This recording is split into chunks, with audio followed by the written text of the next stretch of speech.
Welcome to Perspectives, a podcast where the clergy women of the First United Methodist Church of San Diego share their musings on scripture, theology, and what it has to do with us. Welcome to this episode of Perspectives. I'm Reverend Trudy Robinson, and so glad to be with you again. I am here with Reverend Dr. Hannah Kah, and we are going to have a conversation about the divine gifts. And this morning, the gift we're focusing on is clarity. And we're using the scripture story from Mark chapter 2, verse 23 through chapter 3, verse 5. Here's what it says. Jesus went through the wheat fields on the Sabbath. As the disciples made their way, they were picking up the heads of wheat. The Pharisees said to Jesus, "Look, why are they breaking the Sabbath law?" And Jesus said to them, "Well, haven't you ever read what David did when he was in need, when he and those with him were hungry? During the time when Abiathar was high priest, David went into God's house and ate the bread of the presence, which only the priests were allowed to eat. He also gave bread to those who were with him." Then he said, "The Sabbath was created for humans. Humans weren't created for the Sabbath. This is why the human one is Lord, even over the Sabbath." Jesus returned to the synagogue, and a man with a withered hand was there. Wanting to bring charges against Jesus, they were watching Jesus closely to see if he would heal on the Sabbath. And he said to the man with the withered hand, "Step up where people can see you." And then he said to them, "Is it legal on the Sabbath to do good or to do evil, to save life or to kill?" But they said nothing. Looking around at them with anger, deeply grieved at their unyielding hearts, Jesus said to the man, "Stretch out your hand." So he did, and his hand was made healthy. What do you make of that, Hannah?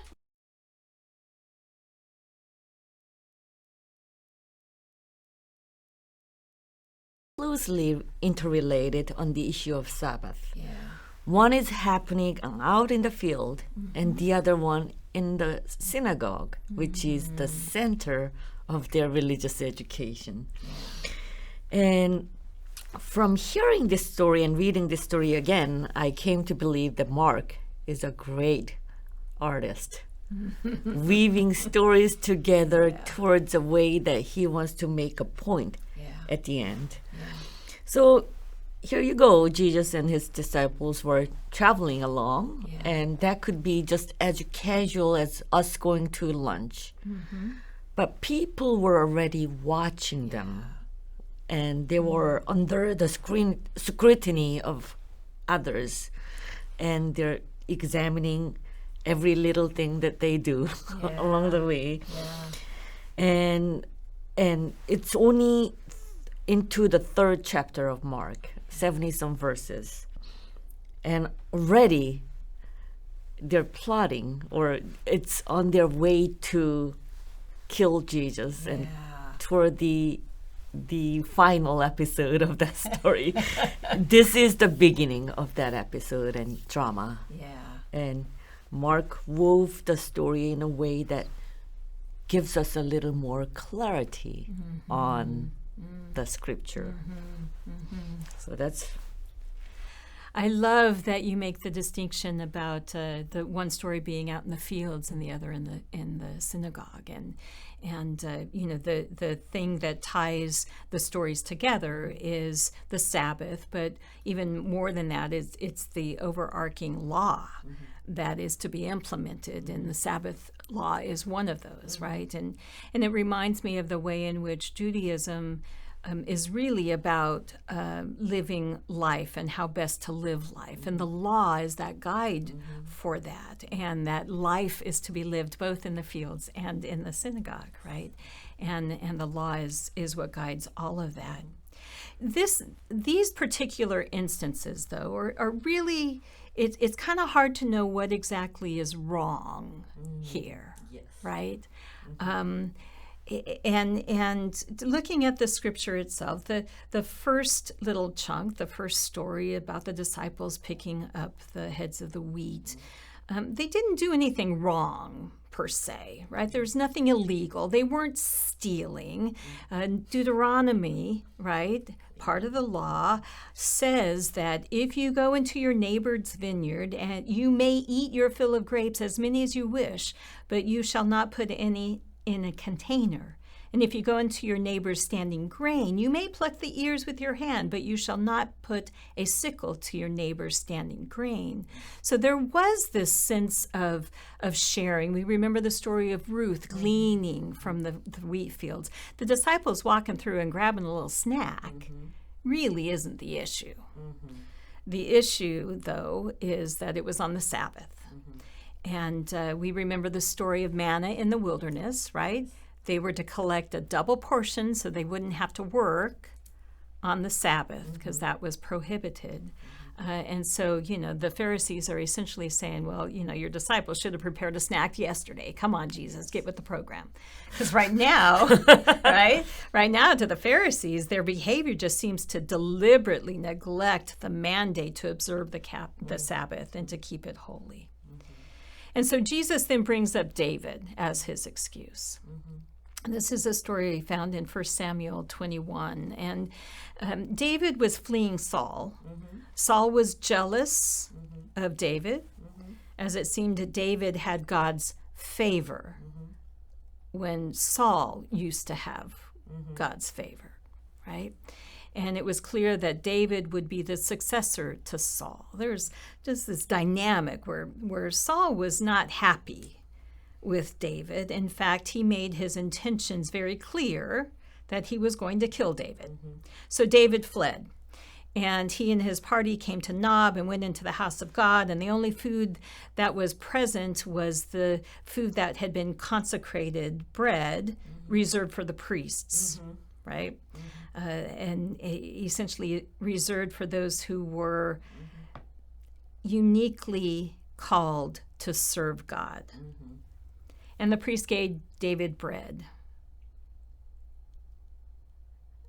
But he really didn't do anything wrong. Because the priest, in giving him bread, kind of recognized the same way David was set apart to do God's work. And so in keeping David alive, the priest who gave him the bread enabled him to fulfill his calling and to become the king anointed to replace Saul, right? Yeah.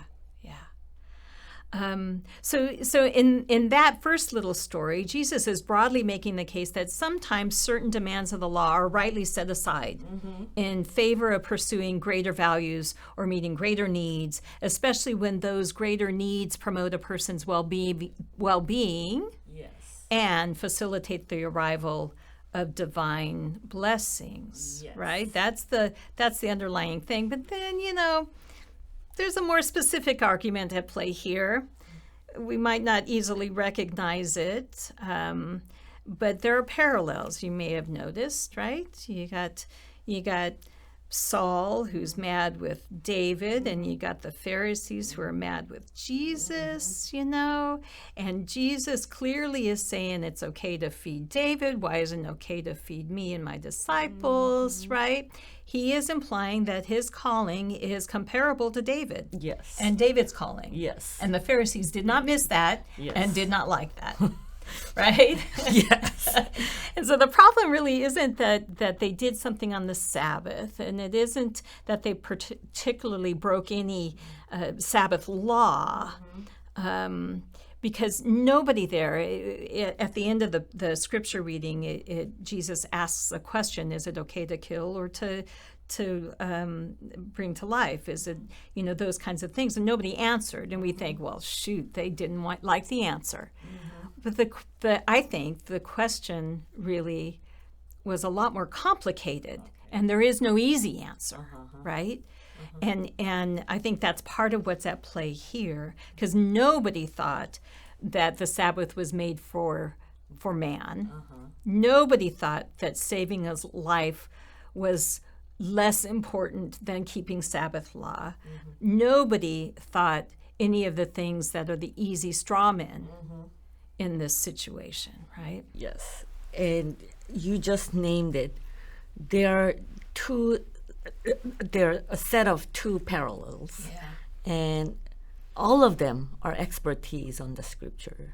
That's right. They have their understanding and interpretation of the same scripture, but they have different perspectives. That's for sure. And when you know and you're sure you know it well, and you conflict with the other party, and there is also this shifting power dynamic as well. And the Pharisees and Jesus and David and Saul, and at the bottom of their different perspectives lies how we prioritize the law, the rules. Yeah, there can be constitutions, but there can be many different cases that we cross-reference. Right. And it wasn't new, and David said it in his part in the Hebrew Bible that the Sabbath is not, it's for people, not the other way around. That's right. So we see the priority in between, the conflict in between the law of God and the humanitarian intent of law. The law of God was made in love for people. And there can be many different emergencies, and when we have emergencies, we shift our priorities. But sometimes we don't understand how to prioritize which ones to protect That's first. Right. And and there is also, you mentioned the question of authority here. And the Pharisees weren't happy with Jesus claiming the authority. And that upsetted people, For sure. creating more human conflicts. Who is this upstart from Nazareth, and who does he think he is talking to us? We have all this education behind us, right? Yeah, he didn't have the formal education. He doesn't have the credentials. Right. You know, although I do think it's really interesting, it's hard for me sometimes to pull away from my preconceived ideas, my Christian ideas that I impose on these texts, right? And I forget that Judaism was a religion that was all about the discussion, maybe even the controversy. Maybe even the gray area, the lack of clarity. It was all about, having to wrestle with whatever it is, the text, the law, anything. They say 2 Jews, you have 3 opinions, Yes. right? Yeah. And so arguing over the interpretation of Scripture is thoroughly Jewish. It was before Jesus was born, while he lived, and it still is today. And I have to keep that in mind whenever I hear that the Pharisees are questioning him. Actually, my trip to Oberammergau a couple of years ago, in the play, that whenever there was a scene when the Pharisees were challenging Jesus, it picked up so beautifully just the normalcy of that kind of behavior and the way in which everybody was involved talking about, well, it could be understood this way, or it could be talked about this way, or let me debate this side. And it wasn't just the Pharisees against Jesus. It was everybody was involved in this conversation. And I read somewhere where Jewish rabbis warned the dangers of learning anything alone. That they demanded that someone find a study partner. And that in traditional Jewish books, there is no concept of a beginning and the ending. There's only the middle. And there's never a page 1 in a traditional Jewish text. They always start at page 2. So they start in the middle, and they expect the middle to be grown and nurtured and built upon. And part of the way they did that was to engage with the study that had come before, the antiquity lessons from the sages. They would engage in that. They would engage in what was written on the margins of the text because somebody had a commentary going on, right? So there was always this wrestling with what it means. And I think that's something that we are nervous around as Christians. I think we want that kind of clarity to be handed to us. Yes. Right? Yes, and Paul is at fault to Is some it Paul's degree. fault? Oh, I well, knew I could pin something on him he today. wanted to clarify something to distinguish the Christian faith from the Jewish one. Yeah. But also separate themselves from the Roman Empire and Hellenistic influence. Right. So he was there to clarify things, but that actually caused a lot more confusion in cross-referencing with the Hebrew Bible and the Gospel and all the things. Nothing seemed to be coherent. But you mentioned something really important. Text from the antiquity and those fine letters on the sides at the margin and in discussion with others. So we have the historical text and we have the ability to look at the historical backgrounds and understand the context of the text was written. And then we can also trace all those traditional and historical development since then and form the Christian culture in a way that's helpful for us. But I think we grew up in the 1900s with a lot of teaching preached at us and taught to us without the room to discuss things. And I'm learning that these days, the younger generations are learning through questions and answers and discussions. And you saw all those stories of faith on Pentecost Sunday, you know? All I did was asking questions. And they were debating and learning and shaping each other's faith. I don't know. I didn't mean to bring that up today. Right? Well, we can put a pin in this and we'll have another podcast on it because you have me wondering what it would be like to have a faith tradition that is focused not on a set of rules, but rather on a principle, on a characteristic, on a value. I don't know. Anyway, we'll talk about that another time.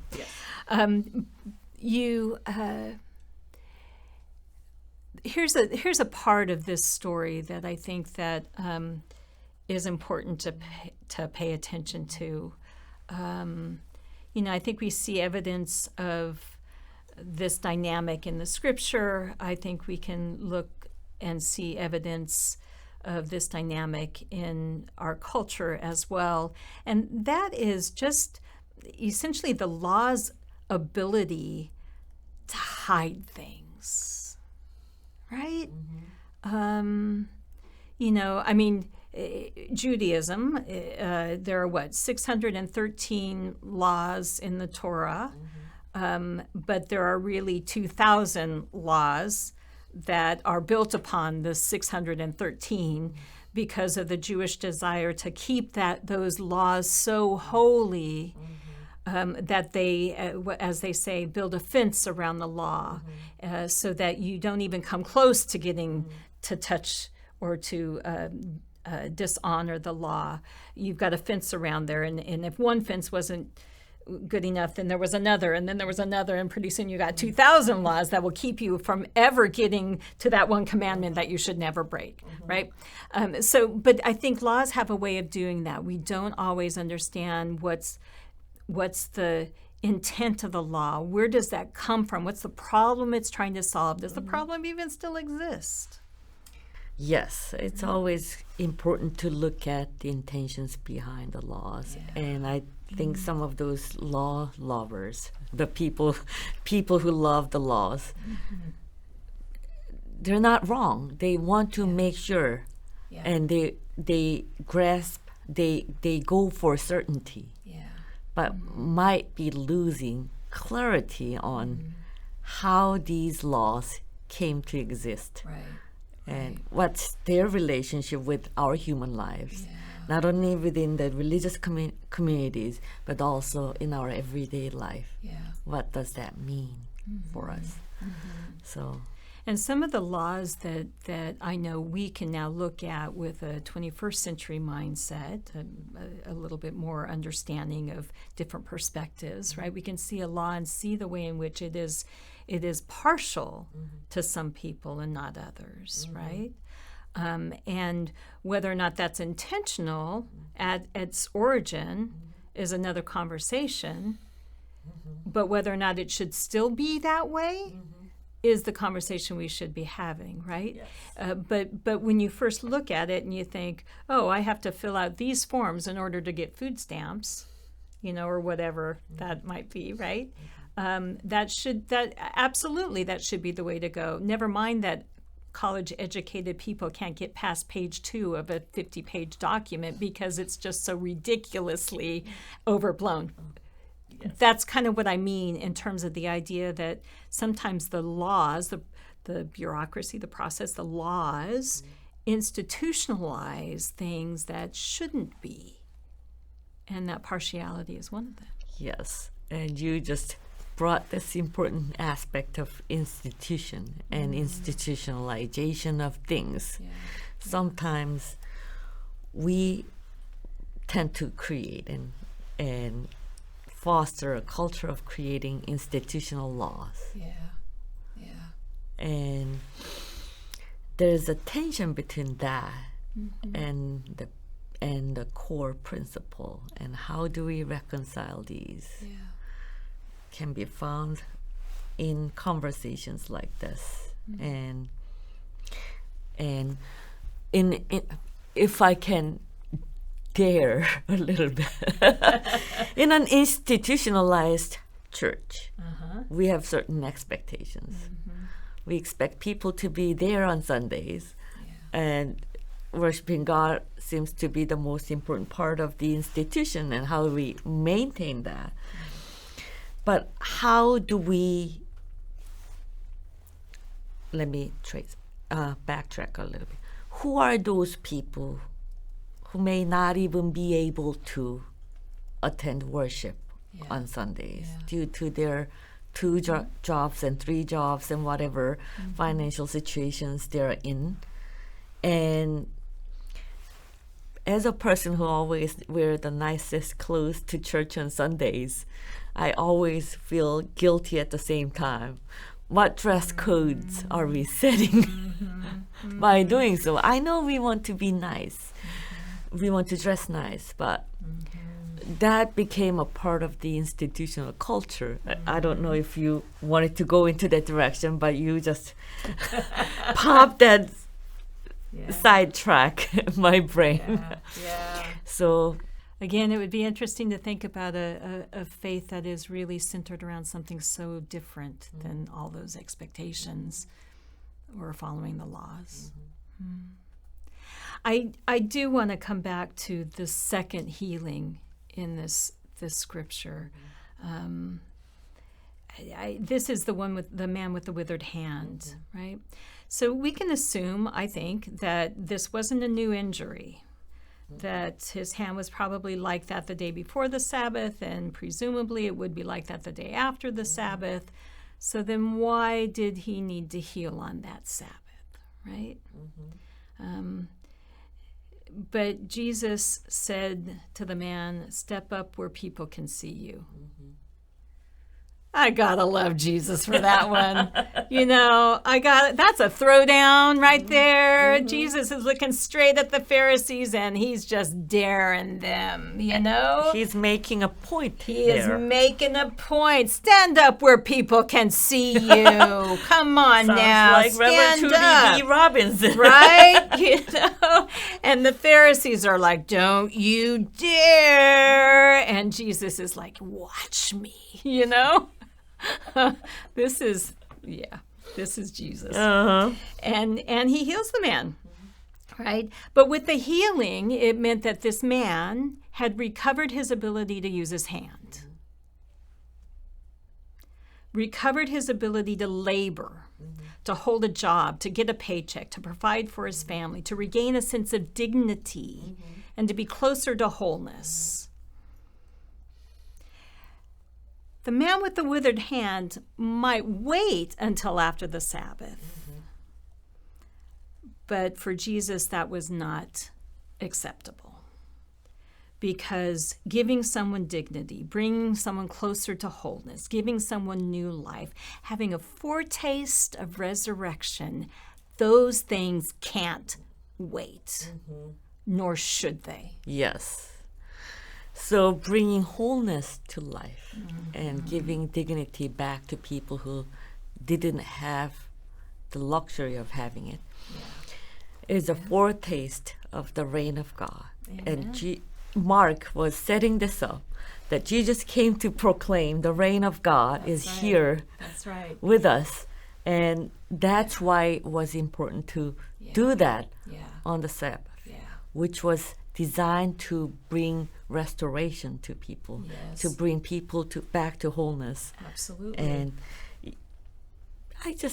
this time around, reading the gospel, I'm learning about how beautifully those gospel writers we wove the stories together. Yeah. They knew what they were doing. They had clarity. Yes, they did. Yeah. This has been fun. We could probably go on, but we'll stop there. We have a few questions for you to think about as you come together with your own perspectives. And so I invite you to think about these. And we would love for you to answer. Send us an email. Let us know what you're thinking. If you're watching on our YouTube channel, just make some comments below. We would love to know what you're thinking. But for now, consider these questions. What benefit do laws hold for us as society? Are there laws that irk you? What are they, and why do they bother you so? And what relationship do you think Jesus had to the law, really? And by extrapolation, what relationship do Christians have to the law? I'm so glad you helped us think through these things. I encourage you to continue to read the scripture and to explore what it might mean for us today, and keep listening to our podcast. We'll see you next time. This is a production of First United Methodist Church of San Diego.